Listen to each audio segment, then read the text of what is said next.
Hello guys, I'm Joel Haver. Today I'm joined by Matt Johnson, and today we're talking about movies together. Matt Johnson, director of Nirvana the band, The Show, the movie, Operation Avalanche, The Dirties, Blackberry, your 4 movies. That's right. That's right. And tell us about your new movie a little. About Nirvana the band, The Show, the movie? Yeah. It's funny. It is one of those projects that's almost impossible to describe. Like, what do you tell people when you say what it is? On its face, it's about 2 musicians trying to book a show in Toronto, but it's a lot closer to Pinky and the Brain. If like an animated kids show were taking place in real life, and more so taking place in the real world, where it's like 2 really like prepubescent boys in adults' bodies are just going out on imaginary adventures that to them have very high stakes, but in reality are totally fraught and are never going to go anywhere. So it's impossibly low, the stakes. But yes, the stakes couldn't be lower. Somehow they become giant as the story goes on. In the same way that when I was a kid on a sleepover with a best friend, if this pillow fort fell apart, like we were going to kill ourselves. Yeah. Like, do you know what I mean? Your protection was gone and the demons could get you. Yeah. It just whatever it is you've decided is the most important thing, really somehow becomes the most important thing. Yeah. And for some reason, as you get older, it's not that you forget that, it's that you realize that that is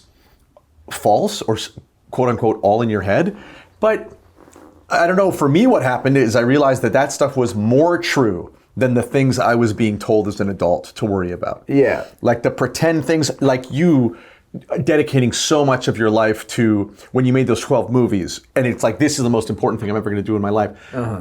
I'm sure some people saw that and were like, this is so silly. Yeah, people did, absolutely. Yeah. But it's because they're not realizing, no, this is like, I mean, it's so hard to explain. It's like halfway between a game and a deep truth. It's both at the same time. Yes, it's ridiculous. Yeah. Right? Nirvana the band, The Show, the movie is ridiculous. You don't need to take it seriously.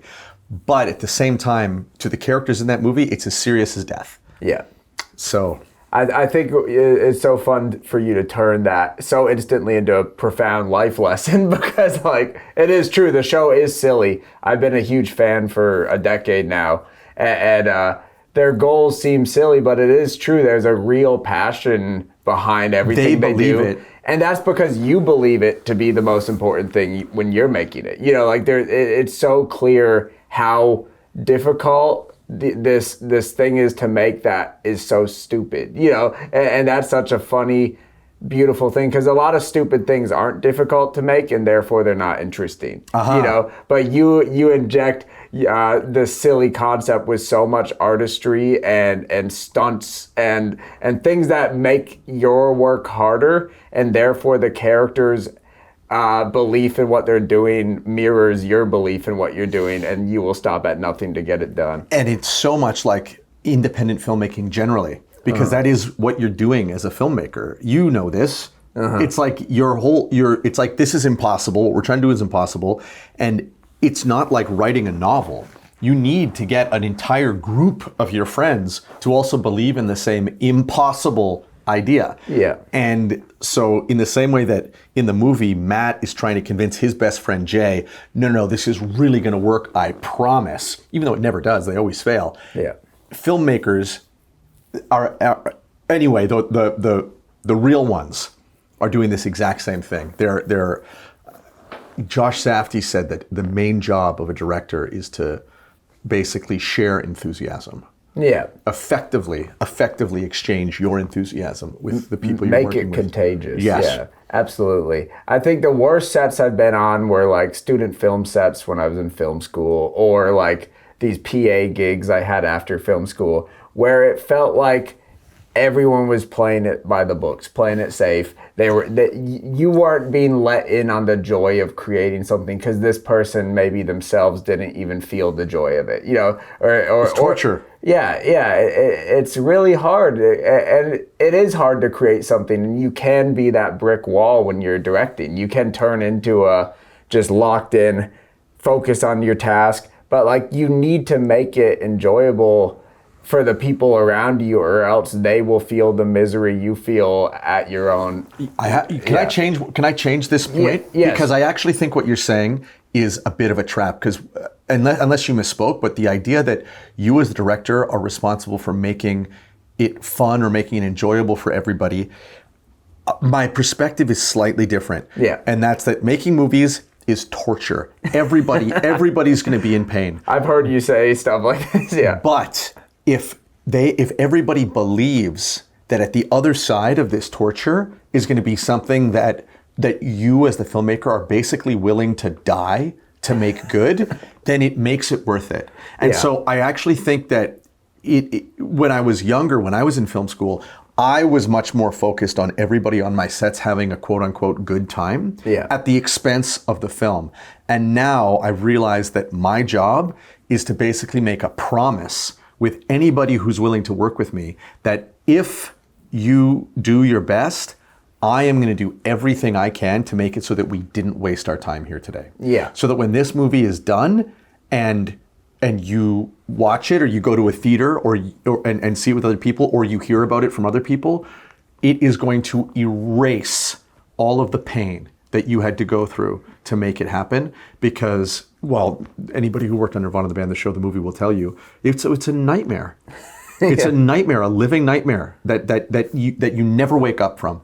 Yeah. And so that I would rather be in pain on set and then have something that I'm going to be proud of for the rest of my life, than have the absolute Life of Riley, incredible, pampered, perfect on-set experience where we shoot for 2 hours a day and it's effortless and there's no conflict, and the movie is like middling or forgettable. Yeah, I think I've heard you speak on stuff like this before. It's interesting to me because that's just a little different than my experience, because I do create in this realm where I can't pay people. So then there comes this equation where you have to not have 14-hour days because you're asking so much of people. And you know what? Here we go again, because I think we are both kind of getting at the same thing. Yeah. Nirvana, the band, like, we would never shoot more than 5-6 hours a day. Yeah. Ever. I think I'm not talking about stress and pain in the sense that you're under a kind of extreme amount of work and there's no food and the sun's beating down on you and you're physically uncomfortable. What I mean is the level of concentration required from everybody in order to make something work is so high that it is extremely stressful. But I also don't get involved in sets like that. Like where you're shooting 14, 15, 16-hour days. In my opinion, that's insane. It's insane. It's horrible for everyone. Yes, and I don't think that is a way to create good work. I don't think so. Yeah. Even though I'm sure many movies, I think 99% of them were made that way. Yeah. I have zero interest in it. But when you're talking about this like hyper focus, does that apply more to like a day where you're sneaking in someplace or you're doing stuff set in public versus like an improv session of you and Jay at the piano? Yes, and that's well said, that it is. We think of the scenes where we shoot in the apartment as like the glue that is narratively keeping the film together, and those really are fun. Like, it's just, well, think about it. It's Jay and myself who are really, we try not to even think about anything other than what is going to be in the scene, and he and I are mostly just screwing around together. While Jared, Nikolai, and Luca are sort of figuring out both the lighting and how they want to shoot it, and they're kind of doing that separately as well. And Matt Grayson, who's the on-set producer of all of this stuff, along with Carrie Noonan, the production designer, are maybe doing some last-minute changes to the set, kind of. Sydney, the other producer, is figuring out logistics, not just for that, but also for where we're going to shoot next. And the vibe is totally like where are we going to get lunch? Like, isn't this so great? And then we'll shoot a scene for 2 hours, like maybe 3 hours, and those are so easy. I wish we could make an entire movie. I think like perhaps that. Where I think I have yet to have as much pain as you is most of my scenes are scenes are like riffing. when we shot here. It's basically like an extended hangout session where you're filming. It's a hangout session where everyone's riffing and having fun. Where I have felt the torture is I did a 2-hour stop motion movie for my 12 movies in 12 months project. And me and this extremely talented artist, Eric Bernhagen, he and I did 14-hour days stop motion animating for 30 days straight. And that is where you feel like you need to believe in this. Like, you wouldn't be doing this if you didn't, but since you are doing it, you need to actually believe in it, because especially with stop motion animation, the work is endless and it moves in millimeters at a time. Do you know the filmmaker Sam Gainsborough? He made he made the claymation, this super famous film called oh my gosh, he's like one of my close friends, and I just forgot the name of like his magnum opus. It is like Facing It, or I'm going to look it up. Look it up. Yeah, but I never knew just how crazy stop motion was until he walked me through what his process was like. And I think this was his graduation film, and it's just torture. It's torture to imagine it. And facing it. Do you recognize this still? Maybe I do, yeah. Joel, it's a must-watch. Yeah, it's like a legendary piece of work. Is it a feature? It's a short. Okay. But the way he animates is he does everything basically Facing it. Facing it, yeah. He animates everything to scale, so it's people having conversations, but the claymation face is the size of an actual human face. So wow. you can see his fingerprints on the clay as it's moving frame to frame. He's a genius. And that's insane. You have to watch it. Like, it's one of those things where you see it and you're like, oh well, like, he could do 1,000 things like this and I'd watch them all. It's so edible. Like, you want to eat the whole film because and you'll never be full. Anyway, I was introduced to that process from him, and you got to really love it. When what you're describing with like finding something that you're like, oh, I found my thing that people will have 1,000 servings of. Did you feel that with Nirvana the band? No. Because you had the web series, a pretty long break, like a 10-year break, yes. Then the actual series. And then another 10-year break. So clearly, people did not want it. Like, it's not like we stopped making it because we got tired of it. Yeah. Do you know what I mean? It was just, both of those, when it was a web series and a TV show, we were making it not being paid, like it was just a labor of love. It's like your early films. Yeah. Like, we were making them because we loved them. And it was a hobby, kind of in both cases. Yeah. And when we made it as a television show, our network went out of business. The show was so Was unpopular. that Vice? Yeah, Vice. Yeah, Vice. Yeah, that's where I was watching it. And then you had to find it on Google Drive. Exactly. And, you had to, well, it's in some ways a lost show. Yeah. Which is why the fact that we made a movie is all the more ridiculous. Yeah. Because it's not like, this isn't like the Community movie. Yeah. You know, like, this is a movie based on a dead property that was dead 10 years ago. That isn't publicly available. Or popular. Yeah. But you guys, you say you're not popular, but I feel like there's a deep love for you in film communities and comedian communities. In film students, I think, like it a lot, because I think this is true of all my films, but they contain within them the recipe of how to make them. Yeah. You know? Which is like so intrinsic to my art as well. Like, I want you to be let in on the making, so then it's like, here's the blueprint and the product in one. That's perfectly said. Yeah, run off and do it yourself if you want, you know? I think there's so many walls of polish in most movies we watch that the average person just is like, I'll never do that. But that was my experience in film school. Yeah. Being like, what the hell? Like, I thought that when I got to film school, I thought they were going to teach me how to make movies like Steven Spielberg. And I get there and I'm like, what? They can't, I didn't learn anything about how to do this. They didn't even approach it. Like, they talked about like film theory and like lighting rules. And I was like, wait a minute. I'm never going to be able to make a movie. Yeah, I had 5 lessons on like f-stop. And it's like, when are we going to make a movie? We're just like setting up a tripod for 3 classes, you know? And then it's like weird because they're kind of funneling you towards this festival system where you're supposed to make the polished stuff to get attention, but they're not really, you don't have the resources to even approximate yourself and everything's close to going to have stuff such like that. I mean, my country has this problem, this crazy uncanny valley between trying to ape that Hollywood flawless, unbelievable motion in every single shot, like the thing that all these great movies do. You don't realize when you're a film student, there is no way to do that unless you have a huge production entity around you. And so it's why I believe that real film education should center entirely on voice. That if, like, basically what you do, I tell people, film students, when they're like, okay, so what should I do? I say, look at the career of Joel Haver and literally find that for yourself. Basically a repeatable task that you can keep growing inside of, where you get to keep making your own thing and develop a voice, and at the same time release it in a way where you can get some audience feedback, because that's also super important. But film schools, I mean, I'm not trying to trash film schools. Film schools are great. Like, if you have an opportunity to go to film school, take it. It was the greatest time in my life, sincerely. But they really, I think, are focused on the wrong thing. And if they could instead be like, look, you need to figure out what is uniquely you and find a way to iterate on that with a camera for the next 10 years. And then you will be great. I mean, coming out of film school, I still didn't have my voice like figured out. Nobody does. And I was like the person who made the most stuff. You know, I was a lunatic back then. I did a weekly short in my sophomore year. Really?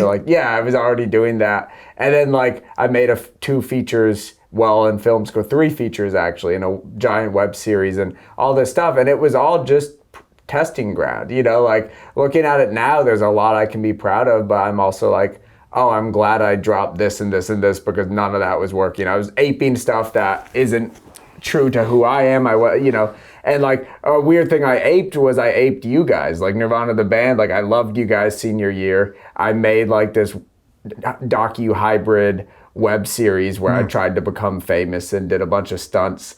And nowadays I'm a coward. We were filming the other day, and just anyone who walks up, I'm just like, cut. You're like, no, let's keep filming. There's people. That's great. Well, you have the right attitude, because you don't want to embarrass anybody. Yeah, I don't want to embarrass anybody. But that embarrassing somebody. I wouldn't say the joke is ever on anybody in your stuff. No, and I think it's why I'm comfortable filming anybody at any time, with or without their knowledge of them being on camera. Because you guys are the idiots.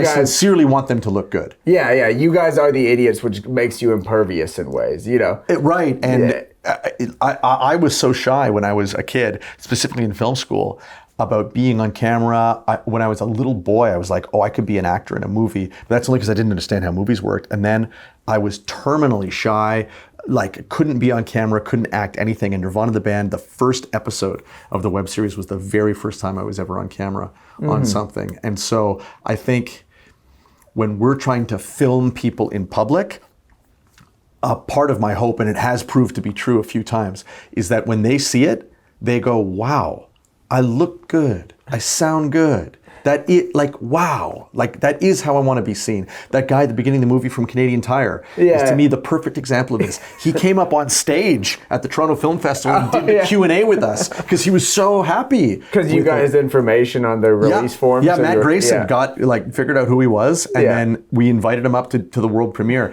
And he was so proud of himself. He's a libertarian, right? Hardcore. He believed that we had the right to jump off the CN Tower, but if we did it, it would impede on the rights of others to do the same thing. And so he was like, he created a libertarian argument as to why we shouldn't do it. Very compelling, both sides. He gave you both sides. Yeah, that's really, I think that's a great point about your work. And I see it in like Nathan Fielder's work too, though he's a little more willing to make people look silly. Definitely. I view a lot of that show as like basically anybody who's not media literate is just being destroyed. No, it can be pretty nasty, but it's a smart enough lens that it's comedy still. Of course, it's totally forgivable. Yeah, but we're in the hands of Satan. Yeah, exactly. And going back to what I was saying, I was aping you guys in this web series. I did some like crazy stuff. Like I did this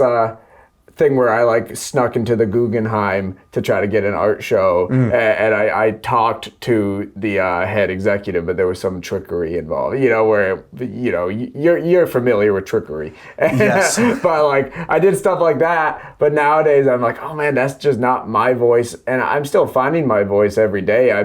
12 movies was another process of like, what's my voice? What's my voice? And what do I really believe in? Yeah, what do I believe in? But like. Yeah, it's interesting to look back on my work and see the ways that you try something and you move on. And if you're not creating consistently, you're not even trying anything. It's the dark trick that you sit in a room and you think, oh my God, one day when I get to make my movie, it's going to be so great. It's going to be perfect. Out the gates, somehow, I'll have my voice immediately. Everybody fools themselves with this. Even people who've made a movie. I know I've got friends who've made a movie and are waiting years before they make a follow-up. And it's like, they're waiting for perfect conditions is the trap. You need to go out and fail. I tell people your story is perfect. Like you go to film school to get your bad work out of the way. Like put yourself in an environment where you can do all your bad work. Now that's not to say treat it as though it doesn't matter and it's not good work. You need to treat it as though it's the most important thing you've ever done in your life. And you almost have to be foolish enough to believe it's amazing at the time. Well, look, Nirvana the band. Is Matt pitching an insane idea that he has to know is going to fail. But he says, this time it's different. I promise this time it's different. And if you don't believe that, you are never going to improve because you do not want to. I think everybody's so focused on the goal of, I'm going to make a great movie. I'm going to make a great movie and then everybody's going to know that I'm great. Instead of, if I make enough things, then I will become the maker of great movies. It's not about this thing out there. It's about letting the work in all of its failure, ugliness, everything you did wrong, letting that impact you. It's like people are pointed the wrong way. And so they get all fucked up in their head being like, if this isn't perfect, if it's not exactly what I thought or exactly what I wrote or whatever, I'll be embarrassed, I'll be mocked. And they can't let go of the idea that the work is inside them, not outside them. So going into like the dirties, did you find you had that mindset a little, or were you a little already from making the web series a bit? I was so lucky in that because the web series had kind of taught me that, we'll figure this out in the edit. Like I somehow discovered that no matter what I went out and shot, no matter what it was, I could find a way, because at that time I was editing all my own stuff. So I edited every episode of the web series, and with the co-writer Evan Morgan, I edited the dirties. And so I knew, so long as we go out and shoot enough stuff and we keep an open mind, we will figure it out in the edit. But I don't think if I hadn't made the web series, I ever would have had the confidence to do something like that. I mean, everything is the school that informs the next thing. Everything is like your 101 on the next movie, and you just don't know it. Like every movie you make is just like, that's just to reflect on. That's it's a stepping stone. The usefulness of that movie to me is now a reflection pool of everything that I need to gather for this next movie. And it has to keep being that way, because as soon as you're not learning and then catapulting off of the last thing, then you're stagnated. And who knows? I mean, there's masters out there who really don't need to improve, but that's definitely not me. And I think everyone says that you got to be willing to admit you don't know anything. I think John Cassavetes says like what we got to know as filmmakers is we don't know anything. He ripped that off, but everyone rips that off. I mean, novelists have probably said that for hundreds of years. But I'm a huge admirer of you and anyone who's like going out and doing it themselves and also imparting your wisdom. But you're also somebody who is willfully opinionated, and I think this is something that I observe in people. The more and more success they get terrified of having an opinion. Sure, because they know everybody. All of a sudden, which I understand. Like, I'm not going to shit on my friend's movie, in a public setting. But there comes a point where it's like, if you're a true movie lover, that disdain you feel for certain movies actually helps you to figure out what it is you like and what your voice is. And it doesn't mean fuck this person, they're a bad person. It just means this does not work for me. Yes, and that. that and having the ability to articulate why is important. Yeah. Right? It's actually kind of crass to just be like, oh, fuck this movie, I hate it, and I can't explain why. You're wasting it. Yeah. Like, Werner Herzog's got that great quote that he's only ever learned how to make movies from watching bad movies. And good movies cast a spell on him, and he can't penetrate the machine. Is that like, how do I even make that when you watch a truly great movie? It isn't even, he takes it a step above that. He says, the movie is so brilliant that all I see is the story. Yeah. So the idea of breaking it into component parts, how did I get that shot, whatever, is impossible. Yeah. You can't, because the movie's too good. It is in the literal sense of the word, seamless. Yeah. But the bad movies, or movies that are like 50% of the way there, you can see everything. You can go, oh, whoa, yeah, this movie sucks, but look what the camera does here. Oh, that's so great. Like, you can all of a sudden, it's like you see it for its component parts. Canadian movies are great for this because they so often are pretending to be American movies, but they're so pathetic. Like, they're like, you don't even see these films in your country. Yeah. They don't even leave Canada. But they're really great educational tools because you get to see everything that goes wrong in a movie. I think one of my favorite things in a movie is when you're watching like a mediocre movie and it has a great scene. Oh, it's amazing. Because then you're able to just actually look at that scene for, like you said, all the components. Because you're not caring about being swept up in some story because the story sucks, you know? Yeah. So, but suddenly it does something great, and almost by a fluke, or like, you know, broken clocks right twice a day kind of. But like, I was watching Ghost of Girlfriends Past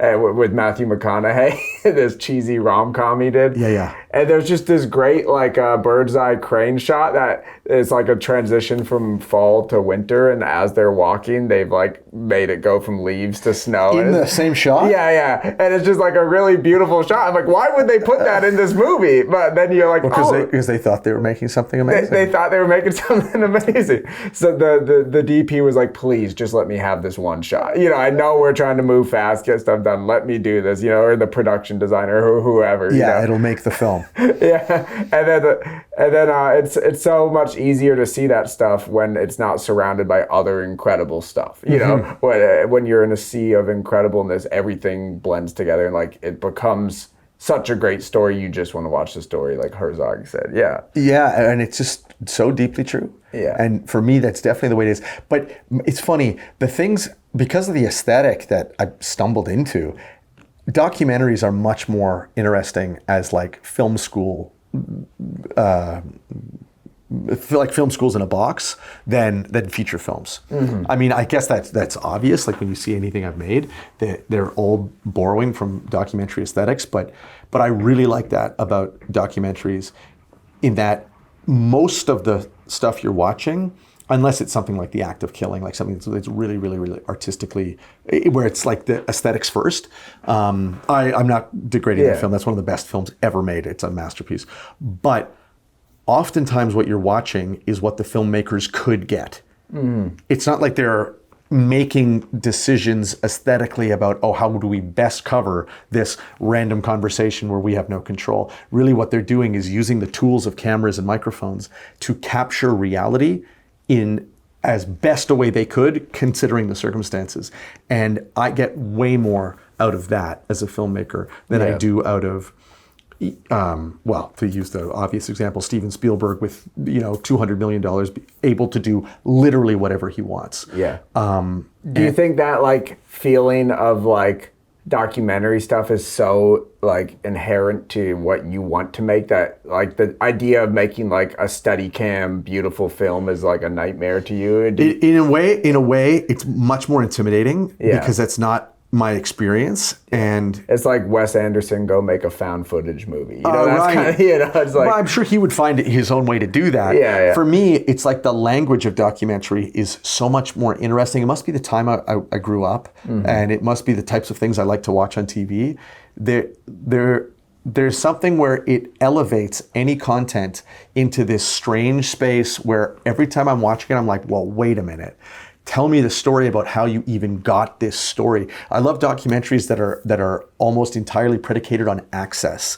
Like The movies don't even need to be that great, but because they have such insane access, it's one of the reasons I think Free Solo was such a phenomenon. Yeah, the guy's amazing. He climbed up a rock and like, he could have died. Like all that stuff is incredible, but really, I think what's so appealing about it is that only those guys could have made that documentary about this guy because they too were rock climbers. They knew him as a friend. He would talk to them a certain way. Like they got the family stuff, the girlfriend stuff, all this stuff that you just couldn't get if it was you or me. Yeah, like, absolutely. Like our version of that movie would be garbage, whereas their version is the only version. Yeah, and it's one of the reasons I love documentaries because the best ones. Have you seen the film Crumb? Yeah, I just saw it last year. So the best thing ever. It's unbelievable, and it's the perfect example of this. You've got like a crazy person basically and his crazy family who for some reason are willing to be totally open and trust Zwigoff. Another crazy person. Like, not crazy, but... Yeah, right, but they're outsiders. I mean, I've heard the stories that he was going so broke shooting the documentary that he's like, I have a loaded gun by my bed and I'm going to blow my brains out. You know? Yeah, so crazy enough, you know? Like, crazy enough to make that movie. And it gave him this access. Yeah. And I'm addicted to those movies. And I'm always trying to recreate that feeling, even with like my more like mainstream, like Blackberry. Even in that, I'm trying to create the feeling of, well, how did these guys get this footage? Yeah. How did they let their cameras into this office?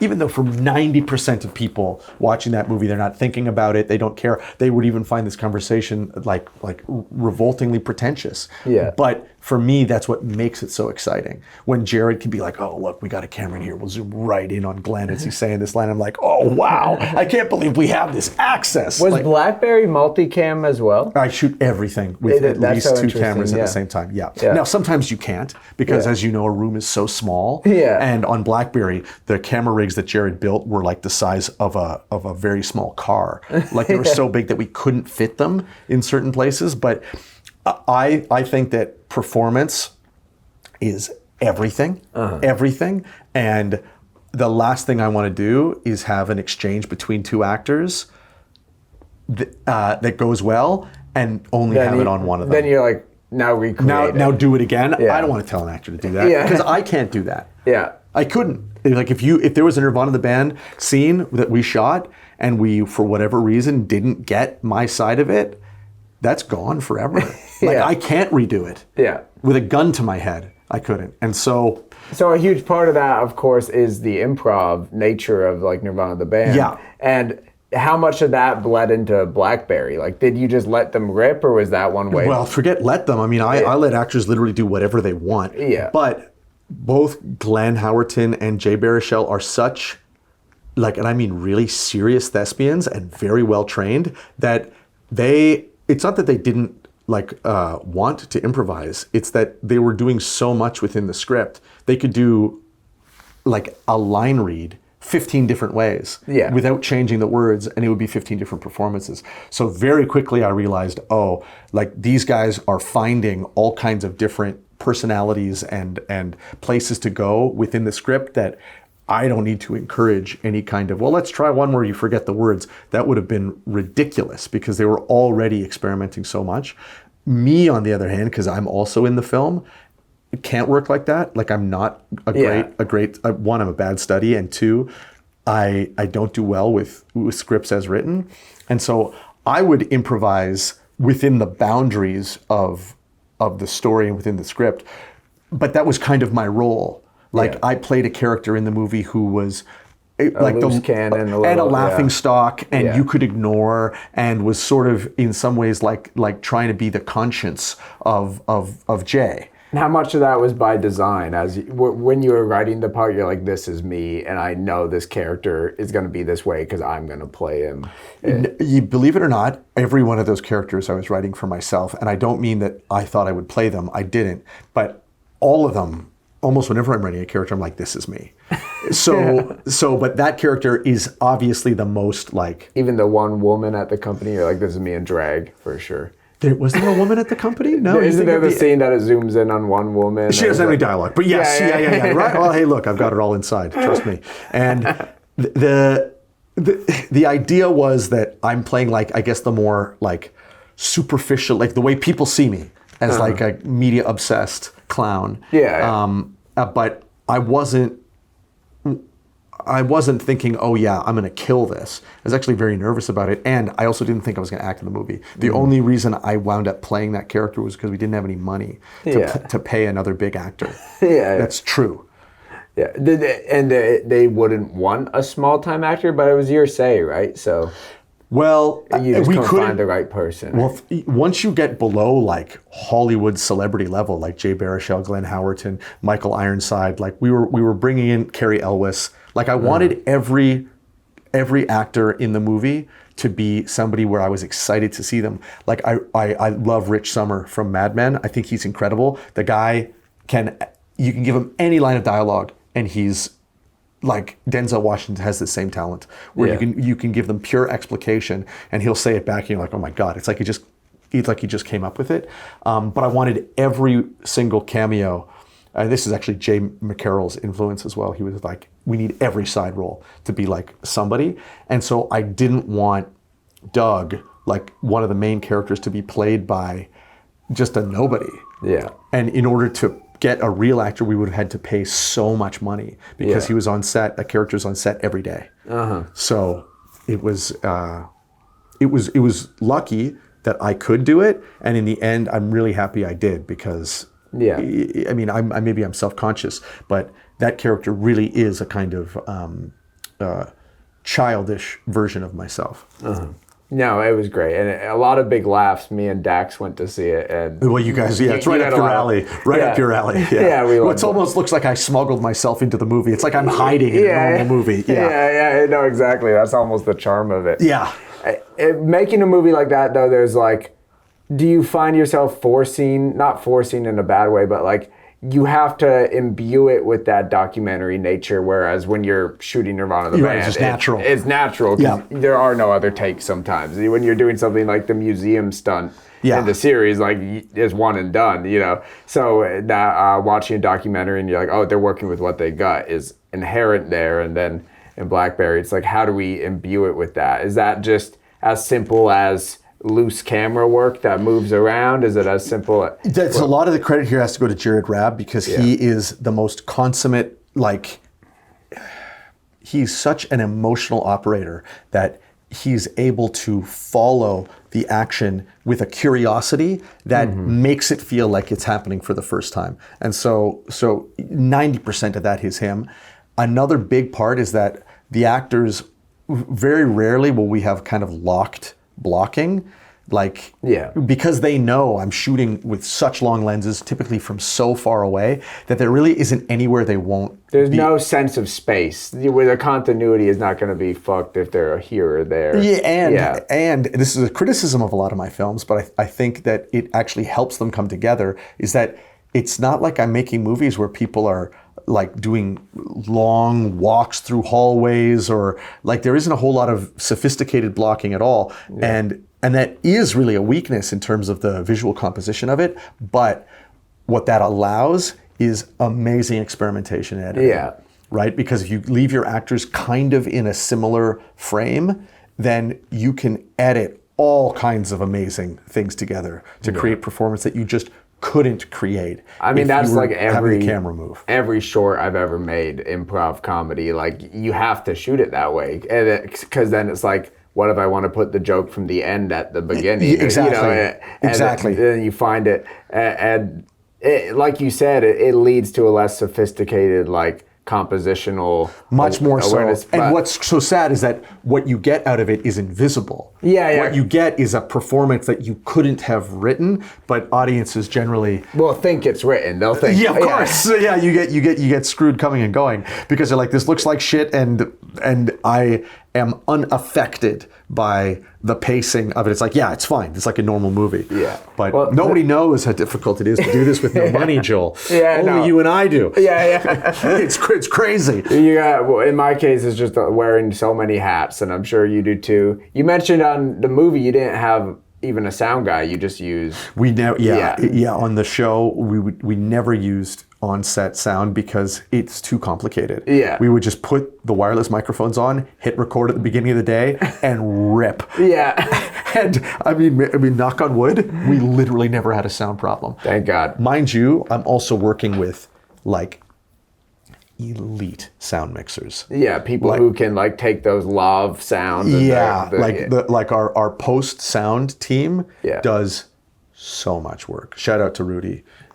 Is that something you had the benefit of on the series as well? Yeah, or, and on the series was Matt Chan, who was mixing, and he like those guys make the show work. Because if you just listen to our raw, you'd be like, guys, we didn't get it. We lost it. Yeah. It's not, I mean, I end shoots all the time like that, and I have a friend help me clean up, but not to any crazy extent. So sometimes I just have to accept the ruffle or accept. But it works in Nirvana the band if you... Yes, because it's aesthetically...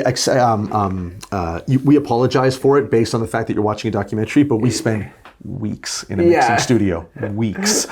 I mean, you even have the joke, I guess I won't spoil it too much, but where you're going through the air that moment, and you hear or when you're on the roller coaster, I think. We do the same bit. Yeah, that's where it's stolen bit. from. Well, we stole it from ourselves, but Yeah, I've done stuff like that where I intentionally add like bad mic sounds because you're like, I'm operating in this hybrid medium, so I was like, this will make it more believable if it doesn't sound too crisp, too good. So that's one of the many magic tricks. And I think that's one thing I want to talk about with your work too. You're a magician, more so I think than any filmmaker working today, because most movies are convincing you of their reality, but most of them aren't convincing you that reality is reality. You know, like I won't like ask you to pull back the curtain too much, but there's so much in your series and in the movie that seems real. And you know, like think of there's a great moment in the series. I'll use this so we're not spoiling anything from the movie. But in the series, the first 3 episodes, 3.5 or so, you could be convinced it's documentary. Everything happened. You know, like the fire happened, this happened. But then there's the brilliant fight scene after the Star Wars movie, where then if you're a thinking, breathing person, you're like, well, clearly this isn't real, you know? Right. And you guys jump the shark in those moments, and then that almost makes you reflect, like, how much was I being manipulated here, you know? Yeah, I noticed every 3 or 4 episodes we would put something in, like when Jay turns into a werewolf, or when we stop the bank robbery. Yeah, the bank and are now robbery. In charge of a bank robbery ourselves. Like, it is, again, I think it's kind of like the way kids play, where the game is somewhat normal, and then every once in a while somebody will be like, no, now I'm a monster. No, now we have a ray gun. Like the rules will change so drastically one day that you're like, whoa, and then it has to go back to being just kids playing hockey or whatever. Yeah, because it's the brilliance of it. I think there's public information about like the fire being VFX and stuff like that, but for the longest time I believed you guys just set a fire. You know, I think being in Canada helps a lot because I think Americans and people from Europe watch the show and they're like, oh, so in Canada, I guess this is just okay. And that is definitely working in our favor, because most of the time when people see the movie, they're like, what is happening in Canada? How is this allowed? And so I never thought this, but it's given us a kind of armor in terms of believability, where people are like, well, I guess Canada's just fucking crazy. Like the cops would shoot you in this state, so exactly. Surely the Mounties in Canada don't care. Don't carry weapons. I'm Canadian myself. I don't know if you knew that. I born in Nova Scotia. It's so crazy. Somebody 2 days ago told me that you were Canadian. I think it was Dax. When we Dax said you were Canadian. I was like, is he being funny? No. So I was like, Dax, what are you talking about? I think we were on camera when he said it. Yeah. I thought he was fucking with me. I think it's in the shore. I might leave it. It's a funny line. So you are a maritimer. Yeah, I'm from there, but I got Americanized very young because my mom and dad moved to the States. But my mom moved back to Nova Scotia, so when I visit home for the holidays. Now, were you talking about Halifax? Middle of nowhere, 2 hours outside of Halifax, but like... That's crazy. That's crazy. I had no idea. It's where I'd visit my grandparents, and I have aunts and uncles. My mom and dad were fully Canadian. Joel. Something in our blood, I think. Yeah, Because no I've felt like a great like synergy with just seeing your work over the years and being like, this is like what I do and this is validating what I do, because I'm seeing somebody so confidently making stuff their way in a scrappy way that isn't what 90% of movies are.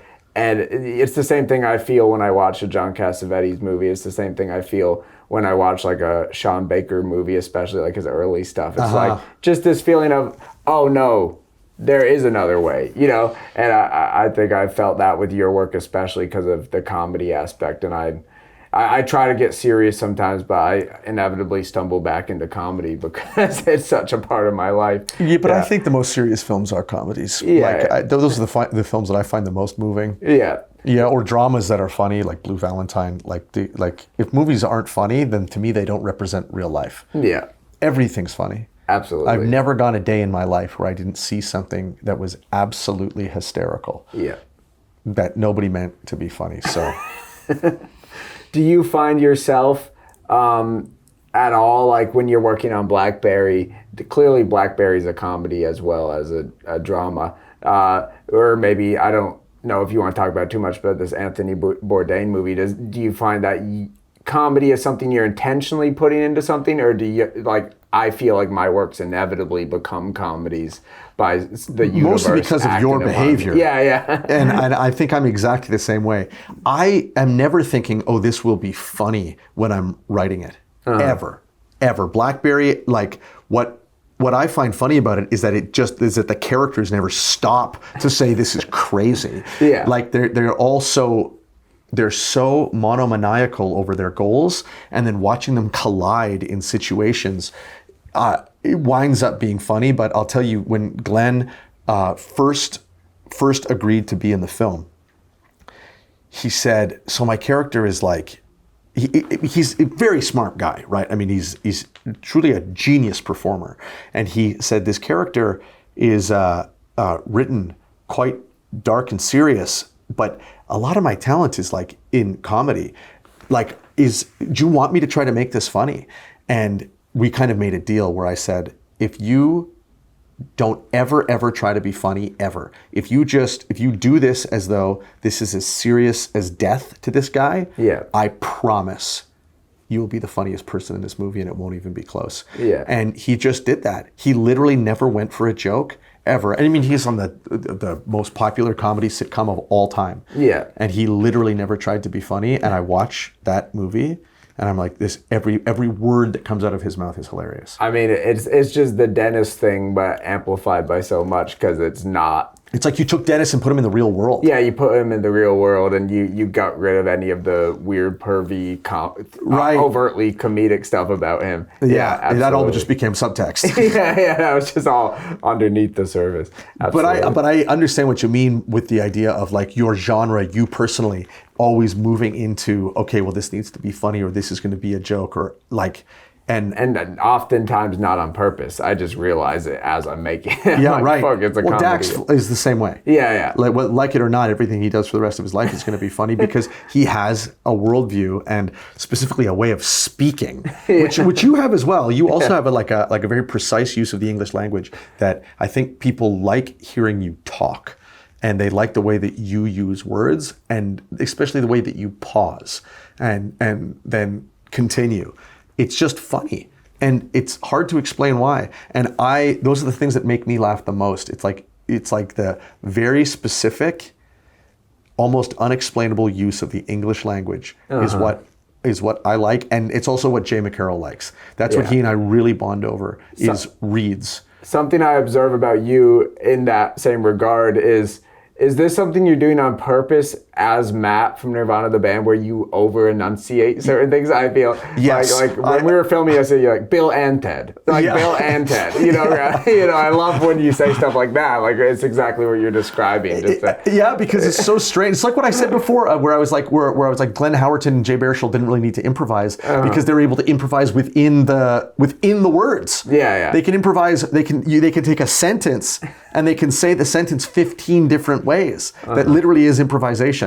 And I just love that. I love that the way, because, when you're a kid learning words, every one that you fit in your mouth is like a new toy, and they do new things, and the way that you pronounce them makes a difference. And so as a kid, like hearing a word, my parents used very, very, very language way too sophisticated for me to understand, but they didn't seem to care. They just used it. And hearing these words, I would just get so addicted to them and saying them and saying them over and over again. And then saying common phrases to a best friend, but bending them in a way where they're like, that's not how you're supposed to say that, but I know what you mean. Yeah. It's just so fun. It's like, and you're so quick with it. You know, like, obviously you can always cut down and make the best version. Like in the series, you're turning 2 hours of improv into sometimes 30 seconds. 30 seconds. Yeah. But like, even in person, I'm like, oh, you're like this. And I think you and me come from a very unique school that applies to very few people. And that's that we improvise, but only in film. Like you and me aren't. Yes, we're not, I know exactly what you mean. I would never improvise on a stage, even if you put a gun to my head. I have zero interest. I do it sometimes because my friends are great at it and they'll invite me up. But like, I am terrified of it. I would sooner die. And I love the edit. I love knowing that the shit I'm throwing at the fan, the worst of it is going to get cut out. The most offensive stuff I accidentally say is going to get cut out. Yes. You know, you're of course. And I'm lucky that I'm the editor on my stuff so I can make those choices fully, you know. And then you're never going to be exposed. I'm telling you, that's the secret. It's the only reason I'm even able to perform, because the truth is, I don't know what's going to come out of my mouth. I literally never know. Even right now, I have no idea what I'm going to say next. Yeah. I'm not in control of it.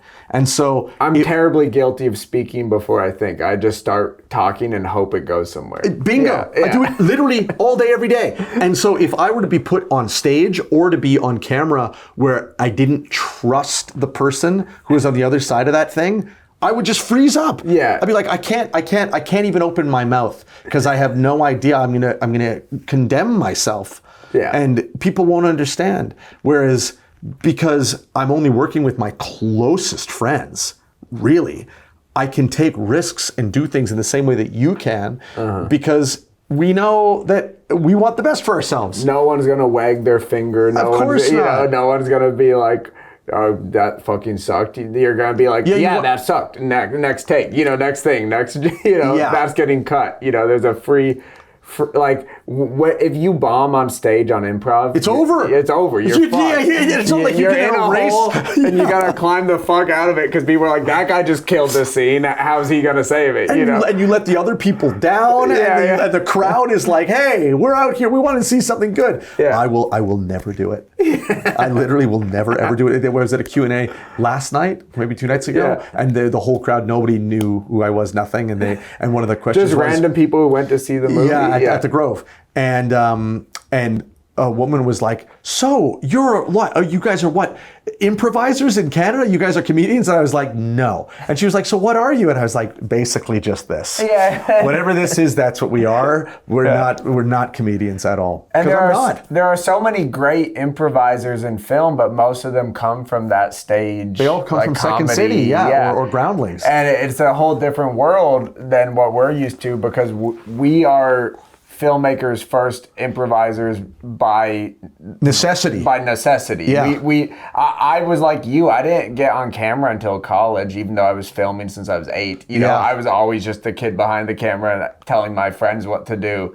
And then I'm like, had this revelation in college. I'm my most available resource. That's exactly what happened to me. If I star in my shit, perfect, yes. Which is the case for you and your series and The Dirties and Operation Avalanche. Is like, I'm available. I'm available. Let me check my schedule. Oh yeah, I'm the guy. And I'm sure you've experienced the same thing that I have, which is that having an effigy of yourself on camera that follows you as you get older has been very useful psychologically. Yeah. Oh, absolutely. Because now you get to see how you speak, like the way that you look, the way that you come off.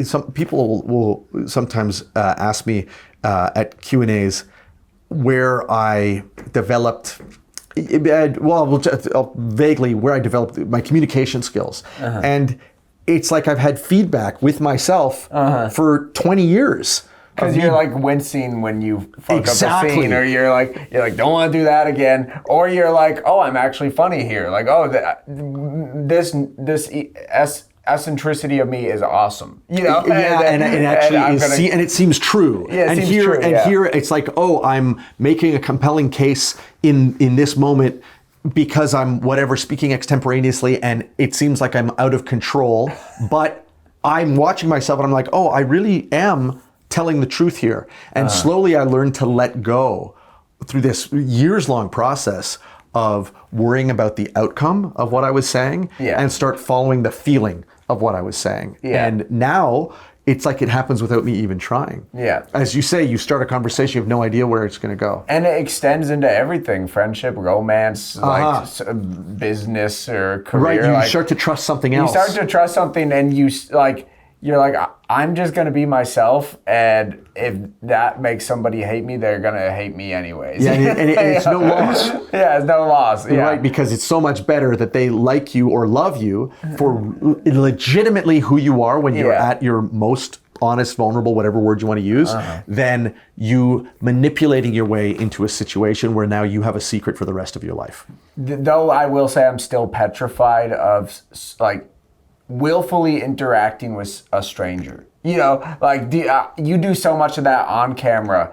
I would need a camera to like go up to somebody and say something to them. But do you talk to people all day, every day? Like, well, my friends would say yes. Yeah. I think no. But if I see somebody interesting, or if somebody's looking at me and I can tell some people will give you bids for attention. Strangers will send you bids for attention, or maybe somebody has something interesting about them and you can ask about it.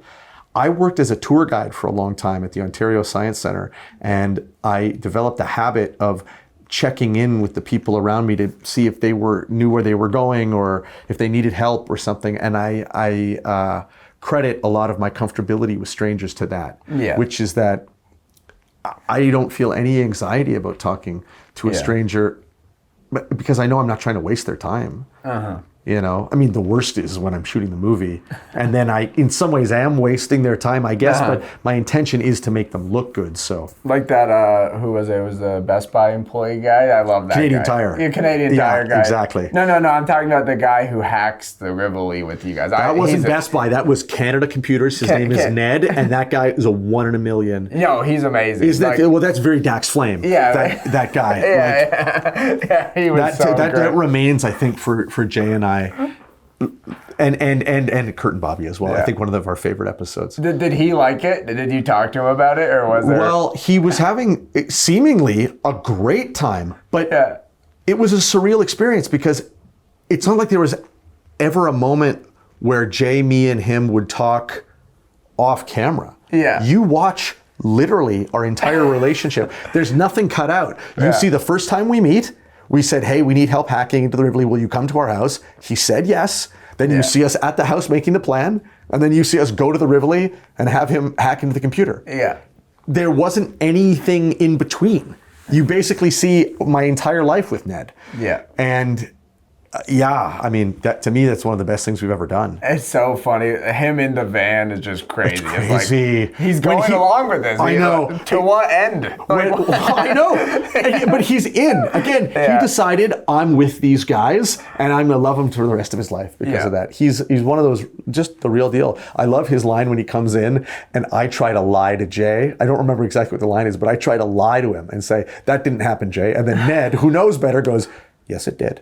And then I turn and I turn to the camera and I say, unfortunately, this is the last episode we'll be doing with Ned because he crossed me. And so I cut him out, and you watch it all happen in real time. I won't exhaust this point too much because everyone talks to you about this, I'm sure. But like, what a big cliffhanger season 2 has for now 8 years. I know, isn't it crazy? Yeah, I know. And what's so crazy for us is that we shot, like, for us, we were making it in real time. Yeah. So we shot the episodes that came after that and answered the questions of what happened before we even shot the finale. So for us, it was like, oh yeah, well, we already know what happens afterwards. So and now it's just remained. Nirvana the band is broken up. Yeah. And with no explanation, no, they're back in a movie together. But we know that people. Yeah, people clearly know that these guys are destined to be together. And did you mention Neon is releasing this series? Yeah, Neon is releasing the entire series. And including season 3? Is there some season 3 thing? Well, we don't want to release season 3 in parts. We want to release it all at one time. And so we're going to need to work on it. Basically what we need is for a network to... You're going to have to do some de-aging at this point. No. Nah, I'm kidding. No, we're lucky because the movie takes place right in the middle of season 3. Okay, good. So the movie actually takes place right in the center of season 3. So there's a natural time jump that's totally fine. Yeah. But we are going to have to do like a ton of work to finish the episodes because we just got frozen. Like I mean, people know this, but like we were in the middle of making the series and then like the lights got turned out. And so all of our stuff, all of our work is just sort of frozen at that point, minus a few things that we kind of ran around and shot like off the books. Yeah. But it would take probably 4 or 5, or maybe even 6 months for us to put together the stuff for it to be ready to be presented. To be an actual full season. But again, the first hurdle we need to get over is a network needs to be like, we love Nirvana the band and we want to make the 3rd season with you. Yeah. So what's Neon's release method? Are they... Neon is going to release physical DVDs and Blu-rays of season 1 and 2 as a package. Great, yeah. And the movie, they might even do a box set with all of them, and they are actively looking for a broadcast partner to release the entire series, season Maybe 1, Bravo, 2, and 3. Or like TLC, some of that They'd reality. be perfect. Those reality TV. Exactly. Just tell them it's all real, and they'll be like, "This is good." Yeah. Something's telling me their audience wouldn't like it. I love the Wahlburgers episode where you ate that reality TV thing. That's all Kurt Loeb's idea. Yeah, it's so good. Because our editor worked on actual reality television in Canada for years, and he got so good at it. He could make a reality TV show episode in a day, and so we were like, "Oh, Kurt, let's just do a reality TV show episode, which you know how to do. Yeah. And we'll do it for us." And to this day, that's another favorite. How much Wahlburgers did you watch to find the Donnie Burger? I remember so if my memory serves, I think Josh Schonblum, who he doesn't get enough credit. He designed almost all of our credit sequences. And he was... Which is like such a notch above effort that you need to put in. Like that's what's so beautiful about that sort of touch. I met him because he did all of the credits of The Dirties. Okay, yeah. At the end of the movie, I don't know if you remember, but it goes to all those different movie titles. So he designed that. Okay. And then he was the main guy on Nirvana the band. Like he was basically our post supervisor, if you want to give him like a technical title. Like he kind of ran the technical side of post and did all of our title design and all kinds of other things. And I think he was the guy who found that Wahlburgers clip, but I might be wrong. But it was everybody was searching for stuff. Like there was 6 or 7 of us in that house. And so we'd all watch stuff. If you found something, it was like, oh my God, look at this. And that wasn't just one episode. Like we got clips from all over the place for that episode. Like about that wish, one burger at a time. Yeah, one burger at a time. The Donnie Burger. Yeah. Yeah, I'm just glad those guys. I hope I could get to see them soon or something. What's that clip of Mark Wahlberg? Mark Wahlberg at the end is like, they called me and I couldn't make it. But I hope we're going to see those guys real soon. I think he says I'm going to come up to Toronto. Yeah. I think he says I'm going to come up to Toronto and I'm going to see those guys real soon. Yeah. Yeah, I love that. That and the pilot episode are the ones that I have for 10 years now shown everyone. I'm just like, this will give you the feel for the show. And it's so funny that now I actually think the thing that people will see as like the first Nirvana the band thing is going to be the movie. And I actually think it's better to watch the movie having never seen anything. Yeah. I think it's actually more of because in some ways it's much more tame than our TV show. I'm not sure if you feel this way. I feel like maybe this isn't a critique on the movie, but I came away feeling like that wasn't more crazy than what it was. They've done in the show. It was much less crazy. Like other than the opening. Which you could say is like quite larger than life, but I don't view that, like I'm trying to like remove myself from it. I think what we do in the series is way crazier Yeah. than jumping off the CN Tower. Yeah, In yeah. fact, it's not even close. When we stole that map from the museum, Yeah, and that we has, get chased by the police for real. Yeah, like yeah. it's insane. Yeah, Even what we did at the Sundance Film Festival, I view as crazier. Yeah. But for some reason, I think that it's almost like it's movie-fied. By that I mean it's more accessible to more people. Like clearly, if you've never seen it before,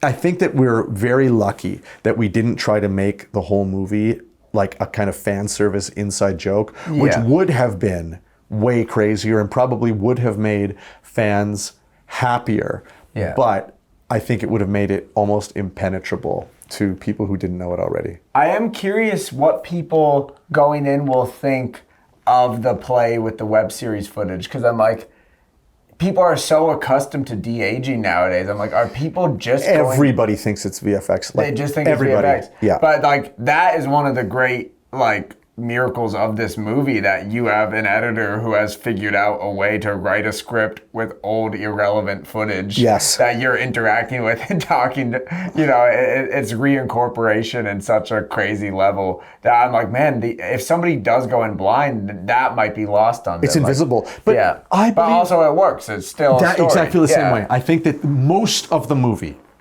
happens invisibly. I think people can watch that movie and think, oh yeah, like they rented the CN Tower. They either digitally jumped off it or they did jump off it. Like they don't care. Yeah. It's this Werner Herzog thing. They just watch the movie. Yeah. And the fact that these insane things are happening, maybe you get a rush from it, but I don't think that that makes it a weakness that they watch that entire 2008 sequence and they don't know the truth that that's actually 20-year-old footage. Yeah. It makes no difference. Yeah.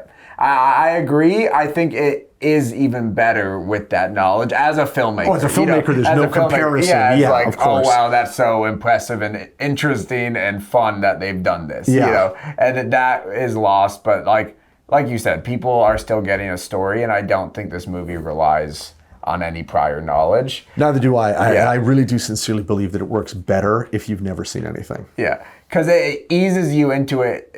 I say eases, it hits you in the head, that opening sequence, but like, it's like, who are these guys? What are their wants? What are their desires? And it's like, oh, they're insane idiots who have hell-bent on one goal. Yeah, and no matter what, they're going to try to achieve it. And we are catching them at their most insane plan yet.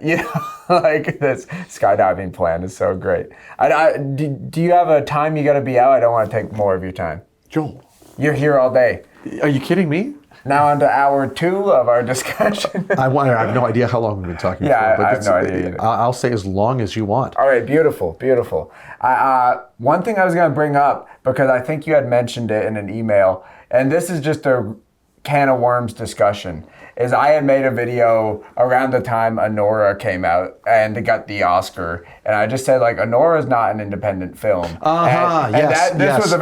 This is my most hated video. You could see how many people dislike it. That one got a lot of hate, and I saw all the comments were like hyper fixated on this idea of, oh, Joel just doesn't like that it costs $6 million.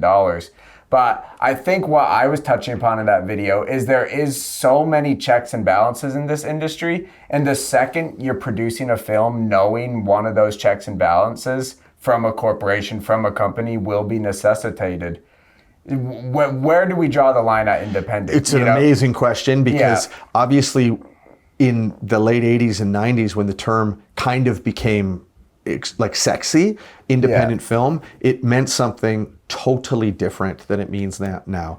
Because back then, the means of production to make a movie was still celluloid. Like you still needed to buy 35 millimeter film, and so the cost to make even a quote unquote independent film, I mean, Clerks is the central example of it, is still tons of money just in lab costs. Like you're still paying a huge amount of money, and it's only because of the digital camera revolution that now we have a new category of what I think you consider real independent filmmaking, which is individuals going out and making movies with the means that they have access to. And Baker's an independent film master, yeah. but Take Out, Prince of Broadway, right, bingo. Yeah, so Starlet, yeah. like, but it is a different thing when all of a sudden you're working with actors in SAG and you have a huge team around you and you're spending all this money. Yeah. That is totally different. But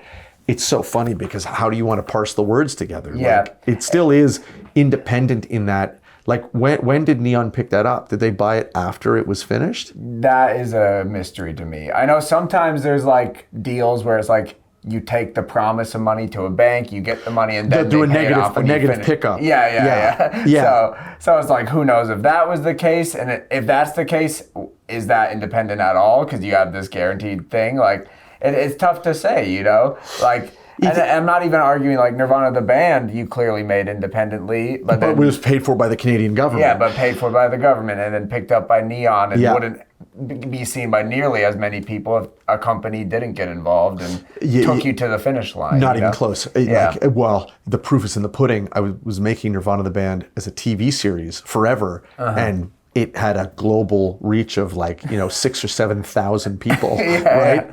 And it's only because Neon's logo appears before the movie starts that I think people are willing to extend the trust to then go along with it, which is something that the older I get, the more I really believe in, that kind of imprimatur of a studio or like a filmmaker presenting it or something that can get audiences to lower their guard a little bit, I think is really, really important.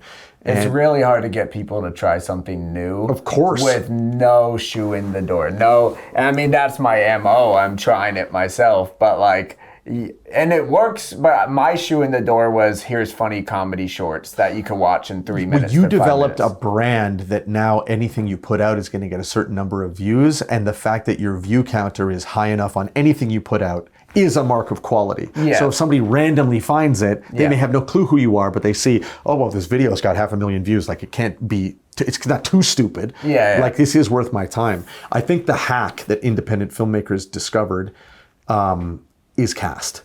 I think having actors that people recognize, this is what the Safdie brothers did. Like, I think that that is the hack. Putting actors in your work where people go, well, wait a minute, I know them. They've agreed to do this, and therefore it must be of a certain quality. It's funny. It's the kind of thing that I really would suggest for something you were going to do, because people love you. You could find like a Hollywood actor probably today to be in one of your projects. Maybe. You just haven't tried. Haven't tried. I don't know who to talk to, kind of. It is in some ways like as Mad Men, that episode where they talk about celebrity cameos. It is lazy, but really it is doing the same thing that a studio presenting your work is doing. Dan Harmon, this is how he started. He put Jack Black and I don't know who in some Laser and whatever, like his Channel 101 stuff. All of a sudden he just started putting celebrities in these things who just liked him for his comedy. And I mean, I wasn't around. I have no idea what his history is, but now he's Dan Harmon. Yeah. And that is a bit of a hack, because the only other option is the involvement of a company who has a marketing wing and and a brand. Yeah, which is a whole other deal with like a Nora. It's like, Sean Baker gets up, accepts the award, and says, this is a huge win for independent film. And as somebody like me, you, and even him, who have made movies for less than $10,000 for nothing, it's like, okay, but is it if it had a $6 million budget, $10 million marketing budget, if not more, like an Oscar campaign? And look, that's a huge. That's like when I was like, that was a huge movie. That's a huge movie that is nowhere. It's not even in the same ballpark as the stuff that you're doing, and so it's why I say it's a category problem. Yeah, we don't have enough words. Well, that. Because the word independent does, like, it means something beyond just the word independent from something. Like, it's trying to say you're discrete away from a studio. That's all it was. That's all it meant. That you're basically making movies with loans or with somebody else's money in the hopes of then selling it to a distributor. Yeah. And It's funny, they use terms like micro budget or whatever, but Yeah. they just don't have the same sexiness that independent does. Yeah, independent, and I think that was an argument I was making. It's like, should we reevaluate this term? Because now even that distribution thing is not as necessary. You know, you don't need a company to take you to the finish line, like Clerks costing 10, 20,000 to make, but then Miramax spending 300,000 to advertise Exactly. and get it finished. You know, it's Exactly. like, now that's even gone. So is that part of independent, or is that like, does that could it disqualify something from being independent if there's this other option now that's so much more? You know, like. And it's just semantics, but I think the words we use are important. Hey, come on, please. Words are magic. Yeah, That's why they call it spelling. That's why they call it spelling. But in some ways, it's an intractable problem because what are you going to do? Like, really, even in your case, like you're going to finish this feature and then your plan is to release it for free on YouTube? Yeah. That's what you're going to do. I'm going to tour it. I'm going to do a couple theater showings and stuff like that, but just myself. Like, I'm not going to... You're not going to go to a film festival? I hate the wait. I'm like, I don't want this to be done for 6 months and then... No, but there doesn't need to be a wait. Every single festival I've ever played at, I finished the movie weeks before it screened. Okay, I see. The Nirvana the Band movie, before we screened at South by, I think we shot that scene of me pulling the pliers out of my jeans 3 weeks before we had our premiere. I would think about film festivals, especially South by Southwest or Fantastic Fest. Do you know this festival? Yeah. I think, to be totally honest, I bet you could call the programmers and say, hey, I'm going to have this feature movie done by this time. I bet you could show them 2 minutes of it and they would accept you. Yeah. I mean, you do what you want, but film festivals can be great. Yeah. They're like the best thing that ever happened to me in terms of... I'd be interested in them as far as a social event and something to go to and meet other filmmakers and watch my stuff with a crowd that is there to see true film. You know, like I'm just like, the festivals as a marketplace is something I'm not interested in. Like selling a movie there. Selling a movie there. So that's something that I think, knowing I now have this built-in 2 million subscriber base, I'm like... Well, you're already bigger than every film festival in the world. Yeah. But getting back to the conversation that we were just having about having a marker of quality in the way that an actor or a studio will give you, film festivals can also give you that for free. Yeah. Like having a film that won the audience award at a film festival, or even that played a film festival and people talk about, that is kind of a version of having a seal at the beginning of your film that people go, oh, I know what Sundance means. This must be good. Yeah. Yeah, I don't know. It's just nothing I've ever dipped my toes into. You know, I submitted my earliest films. Obviously, they got rejected because they weren't that good. But since then, I have just found such a fondness for the internet. And if I just do a few screenings with my friends, I feel like I've gotten the screening itch. You did it. You would just do them in Los Angeles, or would you travel around? Yeah, I'll go to a local theater here. I'll just do them at home on TV. I have 20 people in the living room. Or 55. Or 55, like for my birthday the other day. But I don't know. It's something I haven't ventured into. I think I would love it, and I would do it in a heartbeat if it was like premiere status wasn't a consideration for them. It would be a consideration. Yeah, it's like they'd all be like, this has to be a world premiere for sure. Because I'm too precious, but I just love like that. I owe all my success to YouTube and the internet and people clicking on my stuff and giving it a try, and those same people supporting me on Patreon and giving me the funds. And I'm like, am I going to take this to a bunch of people who paid a lot don't even know you, don't know me, paid a lot for tickets, you know, this or that, and they get to see it first. And they get to see it first. I got news for you, man. That's life. No, the festival would carve out because it's not considered a world premiere for you to share it with your patrons. Yeah. You could be like, everybody on Patreon, you get to see it today, and they'd all get to watch it on a link. Yeah. And that's not gonna fuck with your world premiere status at all. Yeah, I guess so. Yeah.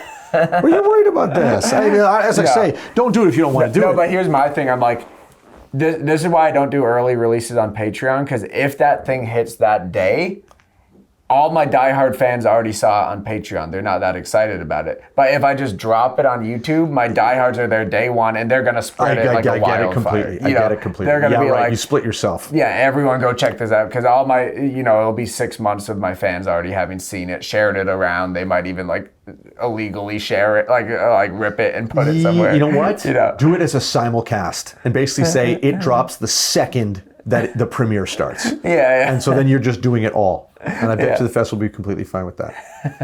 Something to consider. We're cooking up some schemes here, Joel. There's schemes. We're cooking up some schemes. I think, like I said, I would love it as an event to watch my movie with a crowd, see other movies. I just I'm so swept up in my own work that it's never a consideration right now. Yeah, of especially doing 12 movies in 12 months. That was not a possibility. I'm still stunned that you did that. I don't even know how it was possible. I'm serious. I don't know if you've seen any of them. I've only seen 3. Okay, which 3? The very first one. I don't know their titles. The mockumentary. Yes, the very first one. Yeah. And then one midway through where. The Diarrhea Brothers? Or? I only saw a clip of that. And then I saw the very, very last one that you did. Yeah. But I was in a state, here's what I thought. I thought, one, you were lying. I thought for sure you had shot a bunch of this stuff before the 12 months started. I was like, because there's just no way. And then I would see like actors in common and things like that. And I'd be like, oh, I see. In some ways, this is a bit of like a film camp situation where I started to get the sense that you were kind of getting together with this group of people and kind of figuring it out on the day and then going, but I'm not sure how right I am about that. Yeah. I think you're right. There was no lying, but there was a lot of day of, let's write this. Write it with improv. You're writing with footage, which you do yourself, but you're like, okay, we know the general story. I have this one, Anyone Else But Me. I know this film. Yeah. So it was, we knew we had this guy who sucked, and he was played by my friend Blake.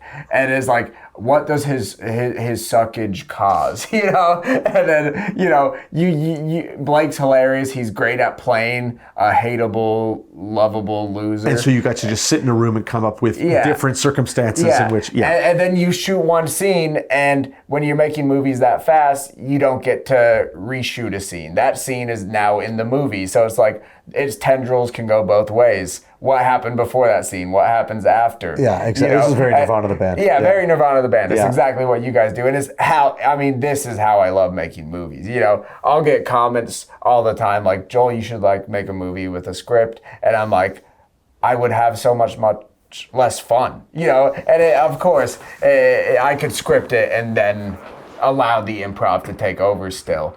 But that's just been divorced from filmmaking for me for so long. It would be a foreign territory. I got to tell you something, because it's so interesting hearing you say this, because I, of course, was the exact same way. Literally, I was like, I'll never write a script. It's ridiculous. And then I'm telling you, I got hired really to write a script based on a book about BlackBerry. And it was when the show was canceled. I was like, I'm never going to be able to make another movie ever again. I was like, my life was, I don't want to say my life was over, but it was like, I had no professional opportunities whatsoever. And so I took this job with my producing partner, Matt Miller, to write a script. And I was like, okay, and I wasn't even really taking it seriously. I was like, okay, I guess I'll just try to figure out how to write a script. It was the first thing I'd ever written. Yeah. And I found through the process of writing that all of the iterative improv, figuring it out on the day stuff that I had done for 10 years previously. Was just script writing, right? It was like all of a sudden I could take that part of my brain that would just figure out how things should go on the day or what people should say or how to improvise in a moment, and it effortlessly converted into me writing a script. And then I realized the real trick isn't that I'm writing a story end to end that I keep in my head. It's that I'm writing a draft of something that then I'm going to be able to look at and go, no. I get to start editing the movie based on the script, and I got addicted to it. Yeah. Addicted to it. Whereas I, exactly like you, was allergic to writing. I thought I would never do it. I was like, I hate it. It's boring. And even still, it's the most painful thing that I do.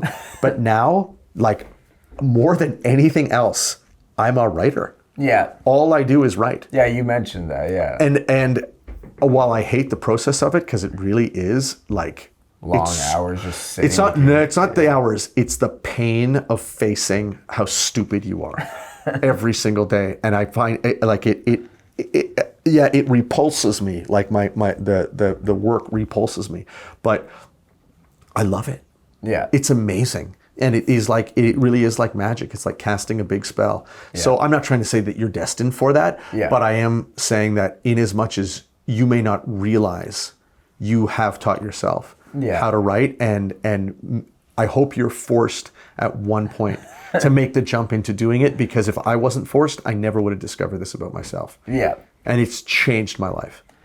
Did it bleed into the Nirvana the band movie? Did that?